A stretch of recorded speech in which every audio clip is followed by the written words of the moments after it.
be very short, Mr. Speaker. And I just wanted to also use the opportunity, it being so historic, to make a statement as to the need for this country to be united on all fronts. What this PPP has done today is going to ensure that there is unity of the opposition. Creation of anti-dictatorial unity to the extent of ensuring that they be displaced by another election.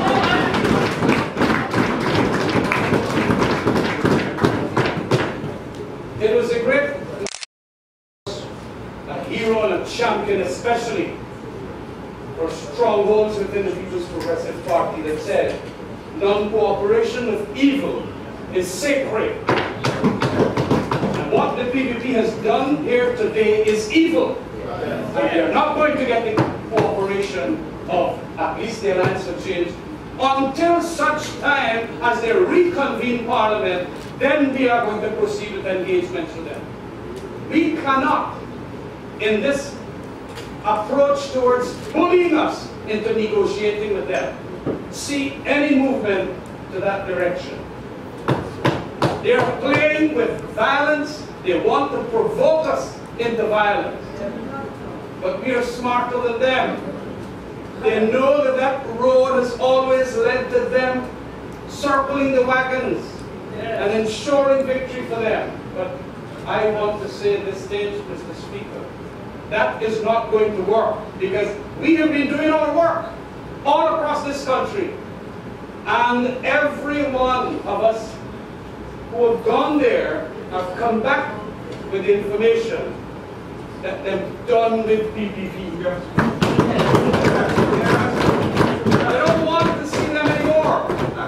And for purposes of elongating their status in office and in power, and in corrupt power, they now have done this to dislodge a constitutional process moved by the Alliance for Change through my good friends Nagamutu and Kathy.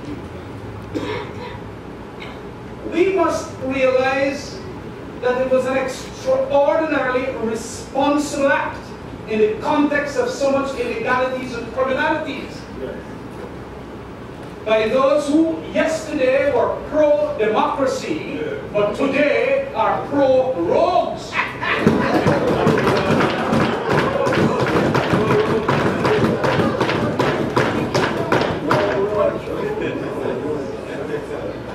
And we have to ensure that their action here must have a reaction. That's right, that's right. The Alliance for Change is not going to allow this thing to pass. We are going to ensure that the entire region knows of it. We are going to ensure that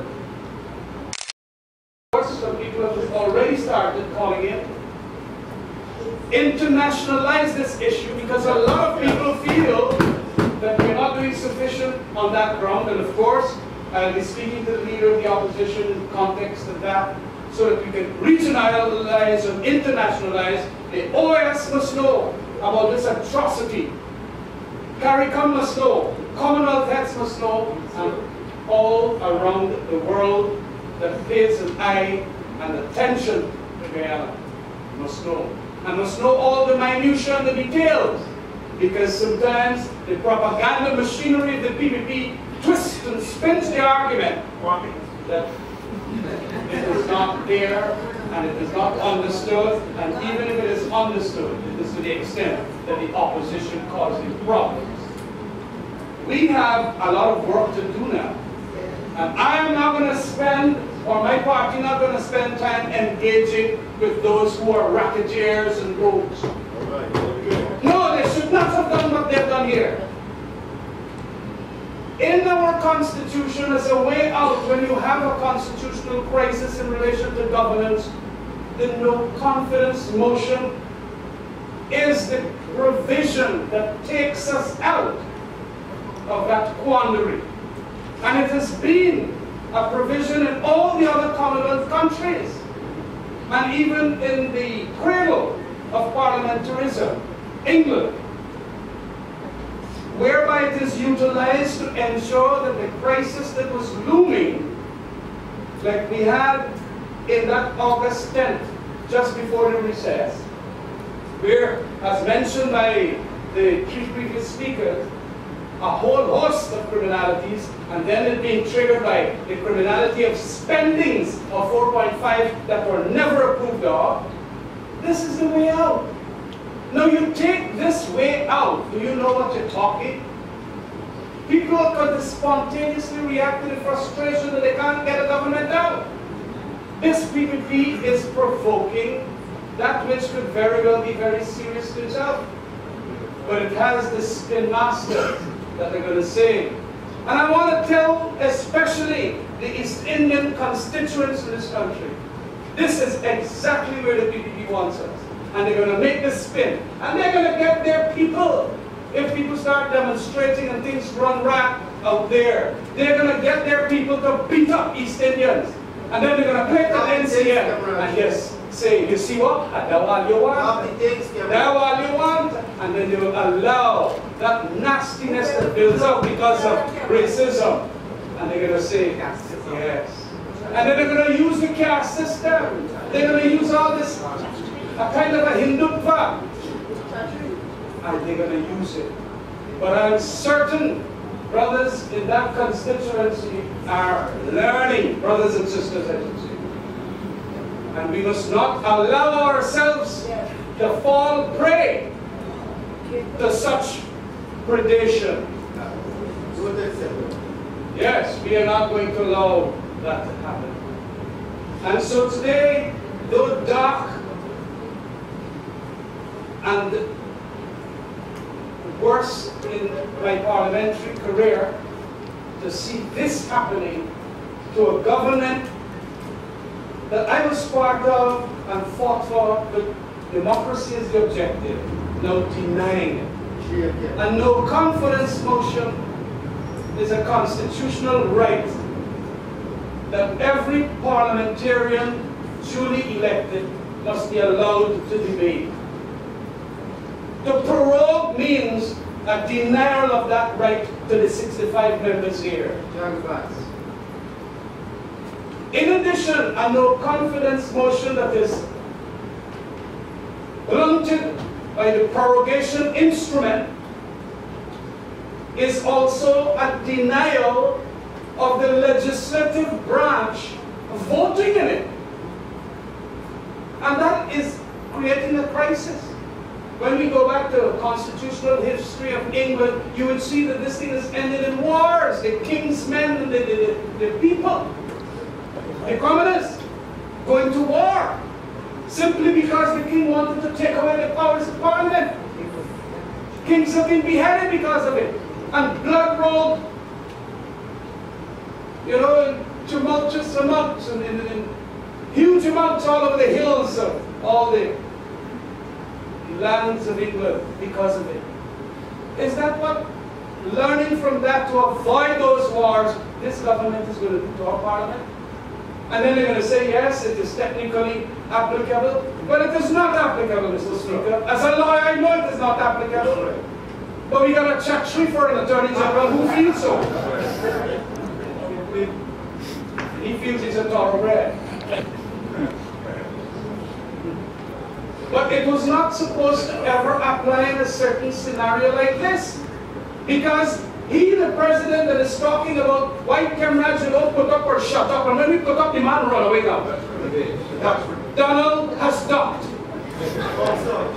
He's ducking. And that is not, because, you know, Mr. President, Mr. Speaker, it is important to understand that what we are being led into could be terrible, could be horrific. And I have been a politician of some time now who've been warning against that. I want in that context then to tell them out there, and I'm certain that they will be listening, that people in the business community know what the PPP has done now by virtue of this thing. when you're going to deny us parliamentary scrutiny of your governance, yes. When you are now literally going to take away that sunshine upon what you're going to do there in the executive branch and the whole gamut of it, you're playing with fire, and as other political leaders might have said, even more fire. It is important that that does not happen. However, this government really wants it to happen that way, so that they could then have their supporters rounding off back into the wagon, as it were. I want to end, Mr. Speaker, by saying that we in the Alliance for Change have only the country's interest first. And though the President might have indicated that he has that as first, when applied to the circumstances here, that's not true. There's a falsity and an inherent flaw in what the President has done here, and then to have deemed it also in the national interest. We cannot say what led the President accepting a perpetuation of the PPP in office, because he had the whole recess that he could have called at least other people, the Alliance for Change, say, to talk about this no confidence motion. He now wants us to cool off in this period and now to go and talk to us. We have nothing to say to him. We have nothing to say to him. Reconvene Parliament in 2 weeks' time, because this 6-month period that the Constitution gives you is not necessarily the limit. It could be 2 weeks. Call back the Parliament as early as possible, because at least the Alliance for Change is not engaging them. And to that extent, he must now understand, bring back convening here, because our condition for talking is Parliament being reconvened. Thank you very much. Thank you, Mr. Speaker. 2002. And on the 27th of November, the order was made to prorogue Parliament. And on the 27th of November, another order was made for Parliament to resume. In case you're not following me, what happened in that first prorogation was that there was no length of time spent during the prorogation. So it was a prorogation to move from this building to Ocean View. But in the history of Ghana, we have never had this type of prorogation that the PPP has perpetrated today. All of us know, all of us who grew up for the last 2 decades have been regaled with how bad this Constitution, the 1980 Constitution, is. Even before the Constitution came into being, it was attacked as being a dictatorial constitution. It would create dictatorships and all of that. And comrades, we have lived to see President Cheney Jagan, President Janet Jagan, President Jack Dio, and now President Ramatar, hugging President Sam Hines, albeit for a few days too, hugging and embracing this constitution that they have revived so much in the past. And so, it's for the first time that our constitution is being used to create a dictatorship. And it has occurred under the PPPC government. This is unprecedented, comrades. What do we have? We have a minority government embarking for the next 6 months on one-party rule.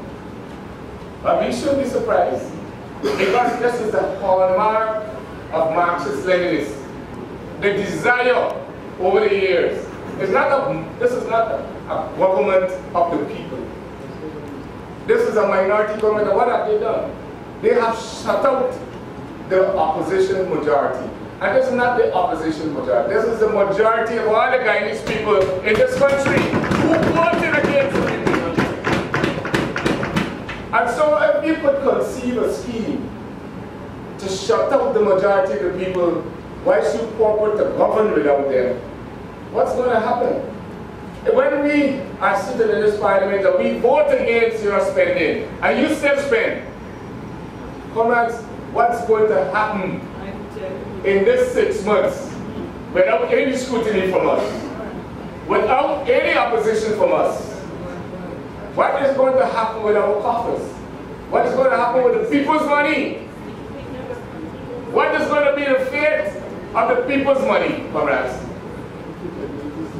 Only we could prevent it. Only the representatives of the people and the people themselves could prevent what could happen if this government were allowed to remain 6 months in power without the supervision of the majority of the Guyanese people through this parliament. And let me say this, let's get things in context. This move has confirmed one thing, that the PPPC is afraid to go to the polls. Absolutely. They are afraid to confront the Guyanese people at the polls. Yes. They know that they will not succeed at any general or regional elections in this country. And why am I saying this? From the outset, the no confidence motion could only eventuate into the dissolution of the parliament. And the PPP responded by saying to us, well, we could dissolve before you and call a snap elections. In other words, the debate and discourse over the last several months has been who would call general elections first. And so lo and behold, out of the blue, the government comes not with snap elections by way of a dissolution by them first, but what happens now? They don't allow the motion to go, which would have also led to a dissolution. The only conclusion is they're not ready to go to any polls in this country. And we are more convinced now, more than ever, that they will suffer the licks of Lisbon in any election. So I am not despairing. I am not despairing, comrades. I am not. Because let's say they stay for 6 months because the Constitution says they will stay for 6 months. What happens after the 6 months? They would actually come out and go to the election after 6 months. What is it they have in their mind? I saw the degraded Attorney General talking, but they don't intend to keep going doing 6 months, 6 months, 6 months at the time till 2016. But why would he say that? Are they contemplating that this is a mechanism to get them to go to the end of the 2016 and the end of this term? Could we allow that in the first instance? Would the people of Guyana allow that? So that they continue to frit away at the funds of this country. And that is the issue we have to deal with. We have to juxtapose these issues against the of collective bargaining for the workers of this country, for the public servants of this country. They continue to have them on starvation wages, comrades. Yes. And then they go in elsewhere and criticizing people for doing this and doing that.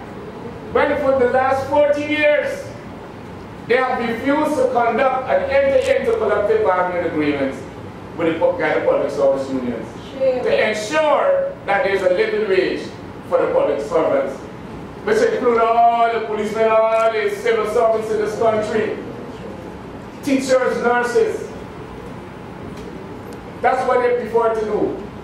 And they do that when you know that if they put all of our money into the government account, the consolidated fund, there will be more than enough money to pay the workers of this country. So we have to ask ourselves, why is this government impoverishing the workers of this country? And now to add insult to injury, they have sidelined their representatives in the parliament. So this is a monumental crisis, and the world must know that Ghana has the first dictatorship in this region. In the first it's the first time in the history of Ghana we will have minority rule of the majority. And we will not, and we cannot allow this to happen. And we must give leadership. Yes. I could pledge the leadership on the part of a partnership for national unity. And I know the AFC would get jealous, and they would pledge their leadership to the people too. And so we could guarantee the leadership that the country would get during this interregnum when they suspend this parliament. There's no choice. There's no way out. We're not signaling our tactics, and we're not signaling what we will do. But we will ensure that the PPP reconsider its decision to prorogue this parliament and hurry back to it, so that we can get on with the business of this country. The people want elections.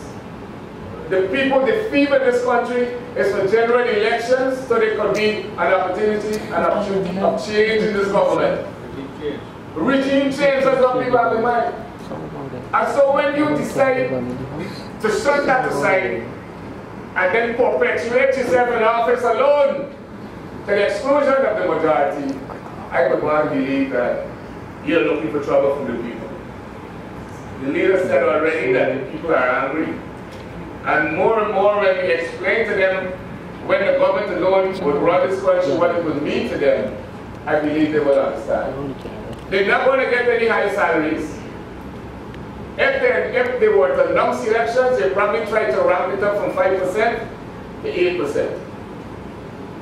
But then we don't expect any benefits.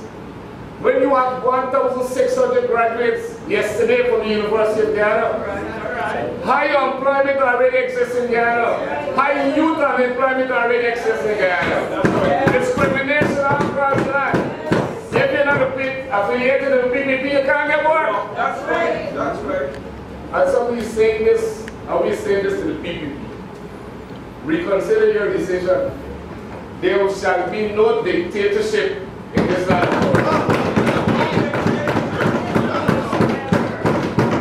So it will be a question of man or mouse. And who do you support, comrades? Man or mouse? Man. Man. And so I wish to say, Mr. Speaker, that it's really a sad day for democracy. And let's hope that good sense prevails. They have a way of challenging you. They have a way of daring you.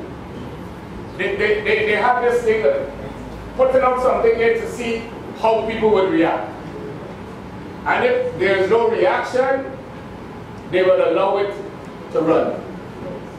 And they will allow it to continue. And just as Nandalal was saying they won't want to happen, they believe that will happen. That they can keep adjourning for 6 months, suspended for 6 months, 6 months until 2016 comes around. Hoping that the chances for being re-elected will have increased by the unlawful spending and unsupervised spending of the people's money on the capital. No to dictatorship, comrades!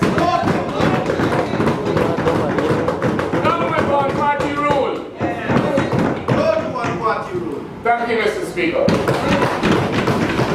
Thank you, Honourable Member, Deputy Speaker. I sense that this will be a good moment for us to suspend our meeting because meetings of this nature does so you keep abreast of what is happening. This is the People's Chamber.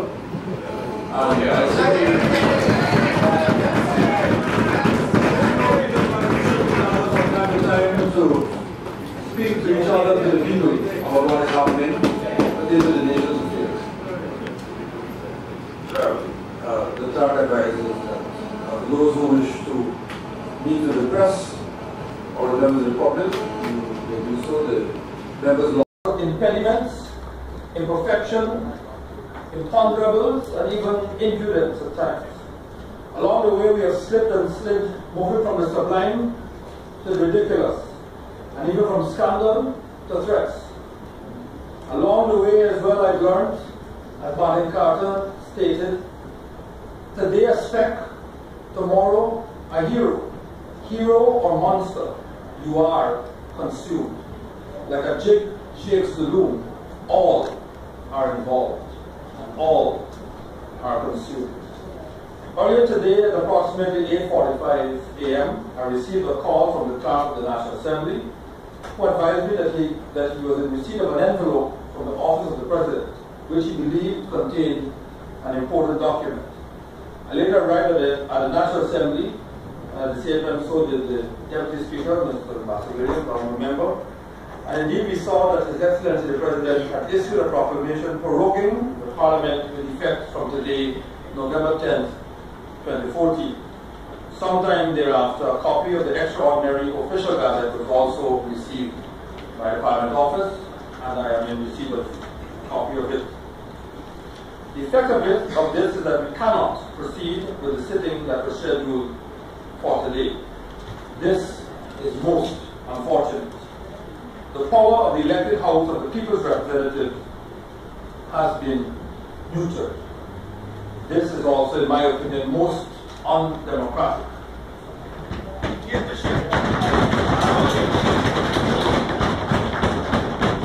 This illegality is compounded by the fact that no certain date has been given for the restoration of normalcy.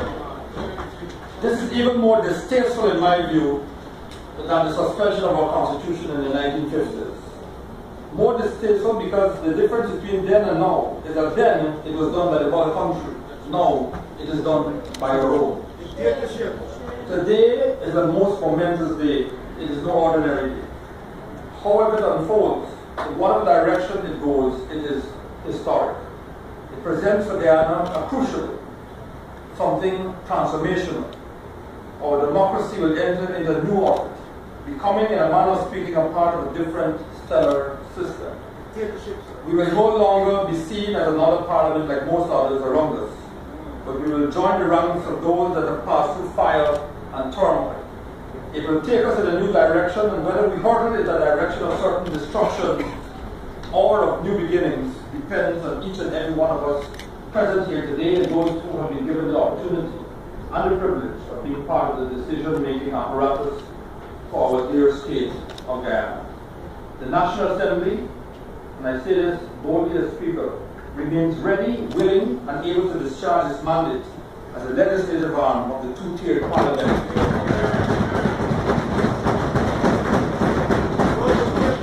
All kinds of words and actions as we proceed, and may He give us the wisdom to find common ground in the interest of the country we call Guyana. Thank you.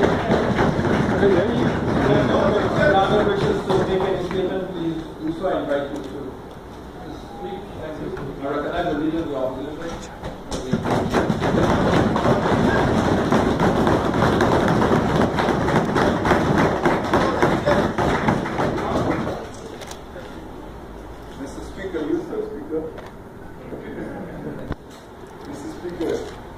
There are people on the street who are angry at what has occurred today, the 10th of November.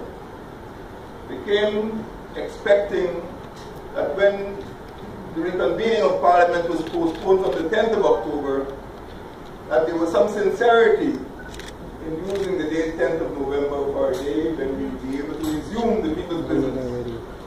Today, we are greeted with a proclamation preventing the functioning of this National Assembly. The proclamation has effectively paralyzed the parliamentary process. It has effectively smothered the voices of the people's legitimate representatives in this National Assembly. It is an affront to Guyanese, who almost exactly 3 years ago in November 2011 voted to give the majority of their votes to a Partnership for National Unity and the Alliance for Change. That is the heart of the problem. We have an executive branch, we have a government which for the last 3 years have not been able to come to grips with its minority status. President Ramatar has now single-handedly engineered a constitutional crisis. The main purpose of his proclamation is to allow the People's Progressive Party to avoid parliamentary scrutiny. It wants to avoid the no confidence motion which was scheduled to be debated today. It wants to prevent the holding of local government elections. It wants to prevent debate on the financial excesses and impropriety of its ministers. It wants to protect the reputations of its ministers from parliamentary scrutiny and sanction. It wants to permit the PPP's election campaign to proceed unhindered. It wants to permit the continued expenditure of state funds without parliamentary scrutiny. It wants to establish a one-party state in this country.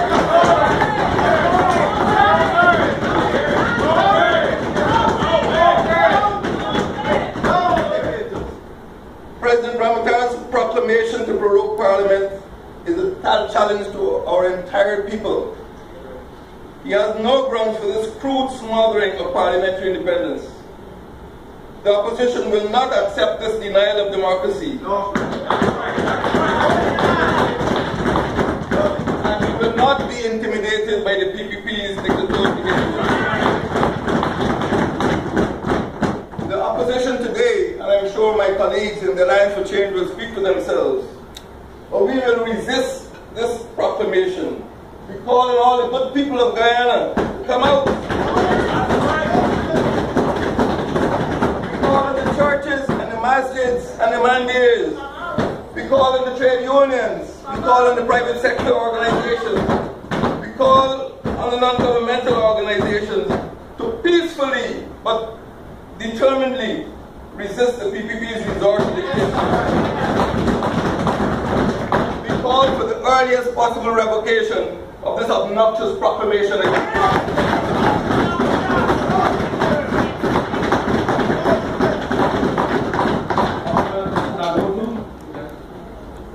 Mr. Speaker, as the days been up, and we haven't had to face what one newspaper described as the day, departure day for the minority government. We would have been standing here, as I do now, to move a motion in my name that this National Assembly has no confidence in the government. I have no doubt, sir, and I look around, and certainly the motion would have been approved. It would have then triggered the mechanism by way of our Constitution, where the government ought to resign, and there would be elections within 90 days. Elections. We have confidence and faith in our people, and we have no doubt that should we return to the poll within the 90 days, they would affirm our decision here that the PPP does not enjoy the